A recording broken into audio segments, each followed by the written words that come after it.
रूसी राष्ट्रपति Vladimir Putin 4-5 दिसंबर 2025 को भारत के 2 दिवसीय राजकीय दौरे पर हैं। यह उनका 2022 में रूस यूक्रेन युद्ध शुरू होने के बाद का पहला भारत दौरा है। उनके आगमन पर दिल्ली के पालम एयरपोर्ट पर ही प्रधानमंत्री मोदी ने उनका स्वागत किया। दोनों नेताओं ने हाथ मिलाकर, गले मिलकर और फिर एक ही कार में बैठकर प्रधानमंत्री के निजी आवास पर रवाना भी हुए। दूसरे दिन 5 दिसंबर को शिखर सम्मेलन 21वीं इंडिया रशिया एनुअल समिट की शुरुआत भी हुई। राष्ट्रपति भवन में गार्ड ऑफ ऑनर और औपचारिक स्वागत समारोह के बाद राष्ट्रपति पुतिन राजघाट पहुंचे और महात्मा गांधी को श्रद्धांजलि अर्पित करी। इसके बाद हैदराबाद हाउस में प्रधानमंत्री के साथ द्विपक्षीय बैठक हुई, जिसमें दोनों देशों के बीच रक्षा, ऊर्जा, व्यापार, तेल, गैस, आर्थिक और तकनीकी सहयोग के मुद्दे पर चर्चा हुई। इस दौरे का मुख्य उद्देश्य रहा है दोनों देशों के बीच विशेष व प्रिविलेज स्ट्रैटेजिक पार्टनरशिप को फिर से मजबूत करना। रूस पश्चिमी प्रतिबंधों के बीच अपने तेल, रक्षा और आर्थिक निर्यात बांधना चाहता है और भारत इसे एक भरोसेमंद साझेदार मानता है। सबसे अहम मुद्दा रहा है रक्षा सहयोग का।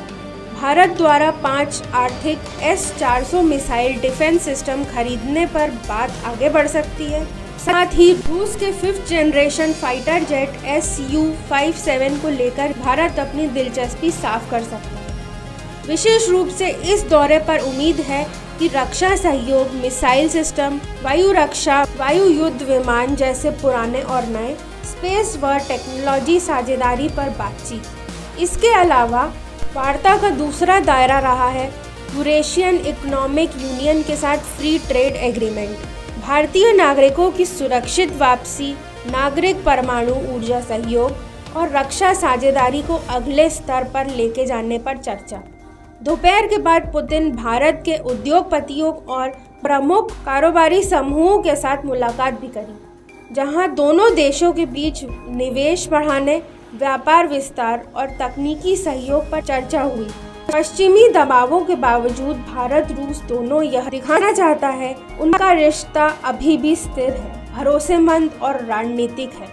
इस दौरे का साफ मतलब है परंपरागत रक्षा ऊर्जा गठबंधन को मजबूत करना, रूस की अर्थव्यवस्था और भारत के औद्योगिक विकास दोनों को ध्यान में रखते हुए नई आर्थिक साझेदारी और बदलते विश्व दृष्टि में भारत की विदेश नीति को विविध बनाए रखना, चाहे पश्चिम की दबाव हो या बदलते वैश्विक समीकरण।